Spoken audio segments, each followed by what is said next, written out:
Heráclito de Éfeso foi um filósofo pré-socrático, considerado o pai da dialética. Recebeu a alcunha de obscuro, principalmente em razão da obra a ele atribuída por Diógenes Laércio sobre a natureza, em estilo obscuro. Era homem de sentimentos elevados, orgulhoso e cheio de desprezo pelos outros. Heráclito nasceu em Éfeso, cidade da Jônia, por volta de 540 a.C. e morreu em 480 a.C., de família que ainda conservava prerrogativas reais, descendentes do fundador da cidade. Possuía caráter altivo, misantrópico e melancólico. Desprezava a plebe e sempre recusou-se a intervir na política. Manifestou desprezo pelos antigos poetas, contra os filósofos de seu tempo e até contra a religião. Sem ter sido mestre, Heráclito escreveu um livro sobre a natureza, em prosa, no dialeto jônico, mas de forma tão concisa que recebeu o cognome de Escoteinos, o Obscuro.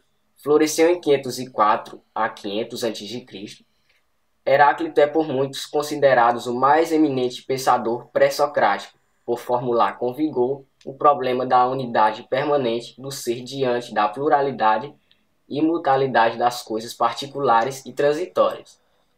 Estabeleceu a existência de uma lei universal e fixa, o Logos, regedora de todos os acontecimentos particulares e fundamento da harmonia universal, a harmonia feita de tensões. Momento histórico. Especula-se que Heráclito tenha nascido por volta de 540 a.C. e vivido até pelo ano 480 a.C. Heráclito, aos 60 anos, vitimado pela hidropisia, foi enterrado como os nobres em um lugar público, isto é, na Agorá, ou Fórum. A luta dramática do filósofo contra a doença foi descrita de maneira muito realista e poderá não ser verdadeira em todos os detalhes. Por fim, passou a odiar os homens e se retirou para as montanhas. Como ali só se alimentasse de ervas, adoeceu, sendo obrigado a retornar à cidade. Fez aos médicos a enigmática pergunta se podiam mudar a chuva em secura. E como não o entendessem, meteu-se sob o calor do esterco num estábulo, esperando que evaporasse a água que o atormentava. Como o remédio não trouxesse resultado, logo morreu, na idade de 60 anos. Obras. Sobre a natureza é um tratado filosófico escrito por Heráclito. De acordo com Diógenes Laércio, a obra estava dividida em 3 discursos, um sobre o universo, outro sobre a política e um sobre teologia. Segundo Diógenes, algumas partes da sua obra estão incompletas, enquanto que outras aparentam uma mistura estranha. Diógenes também diz que Heráclito depositou o seu livro como uma dedicatória no grande templo de Ártemis, um dos grandes templos do século VI a.C. e uma das 7 maravilhas do mundo. Tal como outros pré-socráticos, os escritos de Heráclito apenas sobreviveram através de fragmentos citados por outros autores. Heráclito parte do princípio de que tudo é movimento e que nada pode permanecer estático, tudo se move. O devir eterno, a mudança que acontece em todas as coisas, é sempre uma alternância em contrários. Coisas quentes esfriam, coisas frias esquentam, coisas úmidas secam, coisas secas umedecem. A vida se transforma em morte e morte em vida. Outra ideia importante de Heráclito é que só é possível conhecer qualquer coisa que existe o seu contrário, ou seja, sabemos que é alegria porque experimentamos a tristeza.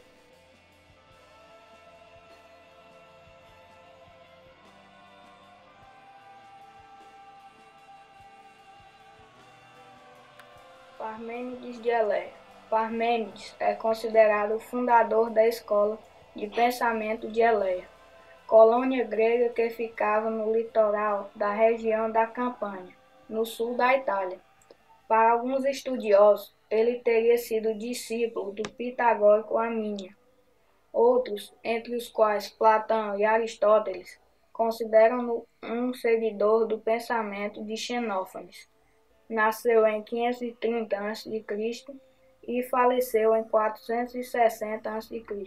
Deixou suas ideias em um poema sobre a natureza.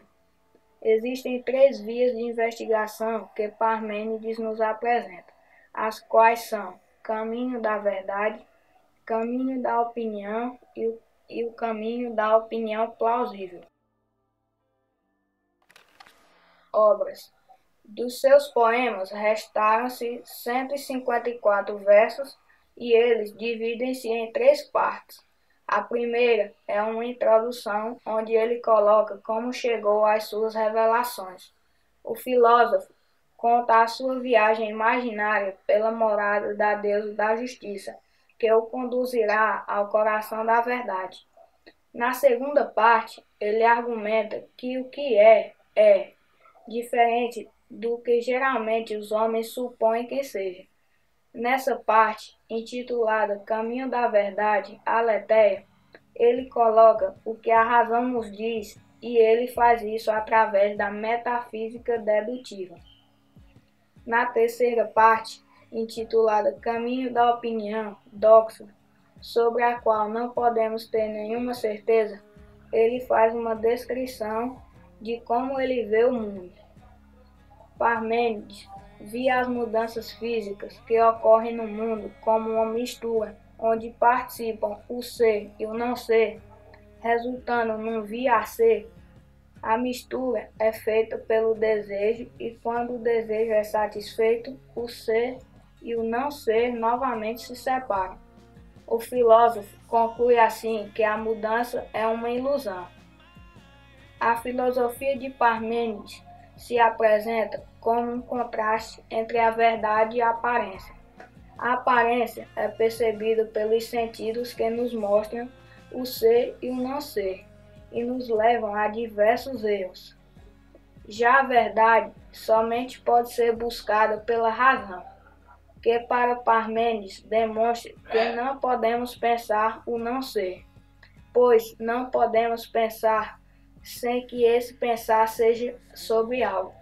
Ele conclui que o ser é e não pode não ser, e através dessa ideia ele expressa sua principal tese filosófica, que vai dirigir toda sua investigação racional. Ele cria, assim, os principais fundamentos da ontologia, que é vista como metafísica.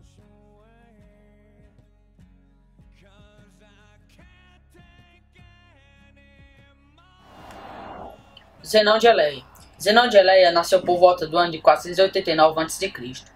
Era discípulo de Parmênides e defensor árduo de seu pensamento. Zenão foi adotado por Parmênides na escola de Eleia. Tornou-se um professor muito respeitado em sua cidade e, devido a isso, envolveu-se bastante com a política local. Juntamente com outros companheiros e conspiradores, Zenão tentou derrubar o tirano que governava a cidade. Foi preso e torturado até a morte. A partir de sua morte, tornou-se um herói, deixando uma marca na lembrança de seus compatriotas contemporâneos. Segundo Aristóteles, Zenão foi o fundador da dialética como arte de provar ou refutar a verdade de um argumento, partindo de princípios admitidos por seu interlocutor. Já Platão disse que ele nada mais fez do que fundamentar a tese de seu mestre, mas não provando que o ser é um, e sim demonstrando que o múltiplo é impensável. Para mostrar aos seus adversários no que consistia a unidade ou repouso do ser, evidenciando que o movimento à pluralidade é impossível, Zenão inventou os paradoxos, que permitiam a ele refutar as teses apresentadas como meras opiniões, vias do não ser, características das confusões causadas pela percepção humana. Assim, remetia toda a definição a uma exigência de não contradição, o que mais tarde seria desenvolvido, junto com o princípio de identidade de Parmênides, na lógica de Aristóteles. Um dos exemplos clássicos dos paradoxos de Zenão é o da corrida entre Aquiles, o herói mais veloz da mitologia grega, e a tartaruga. Segundo ele, só há um Deus, pois, se Deus é o mais poderoso de tudo, então ele é próprio que seja um. Por fim, Zenão conclui que Deus não é nem ilimitado, nem ilimitado, nem móvel, nem imóvel. Seguindo o pensamento de seu mestre Parmênides, que afirmava a unidade do ser, Zenão concebeu contra a pluralidade os seguintes argumentos ou paradoxos.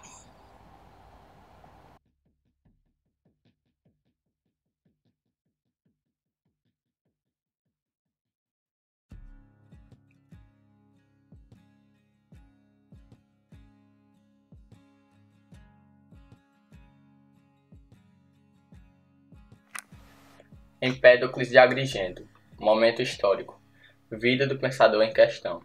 Nasceu em cerca de 490 a.C., em uma renomada família, e morreu em cerca de 430 a.C., aos seus 60 anos. É originário de Agrigento, ilha hoje pertencente ao território italiano.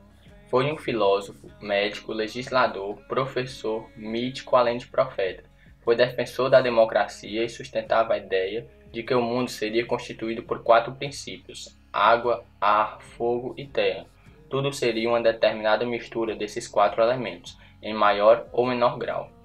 Na política, opôs-se à oligarquia, defendendo a democracia. Cedo virou figura lendária. Ele mesmo se atribuía poderes mágicos. Conta a lenda que ele teria se atirado na cratera de Etna para provar que era um deus. No naturalismo, esboçou o que podemos citar como os primeiros passos do pensamento teórico evolucionista. Sobrevive aquele que está mais bem capacitado. Obras produzidas, escritas. Suas ideias foram deixadas na forma de poemas, assim como Parmênides.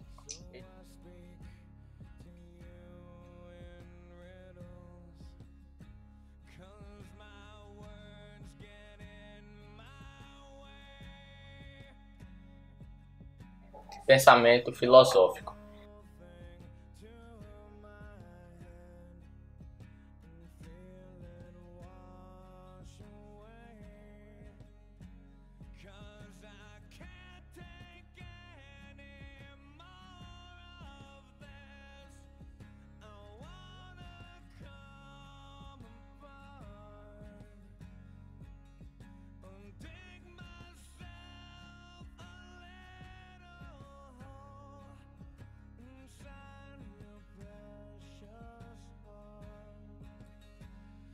Demócrito de Abdera. Momento histórico. Afirmar que Demócrito é um pré-socrático é cronologicamente um erro, já que foi contemporâneo de Sócrates. E, além disso, do ponto de vista filosófico, a maior parte de suas obras tratou da época e não apenas da physis, cujo estudo caracterizava os pré-socráticos. Vida do pensador em questão. Demócrito de Abdera viveu entre cerca de 460 a.C. e 370 a.C. Nasceu na cidade de Abdera, Trácia, e é tradicionalmente considerado um filósofo pré-socrático. Demócrito foi discípulo e depois sucessor de Leucipo de Mileto. É famoso por ter sido o maior expoente da teoria atômica ou do atomismo. No Renascimento, muitas de suas ideias foram aceitas e tiveram um papel importante durante o Iluminismo. Depois, consideram Demócrito o pai da ciência moderna.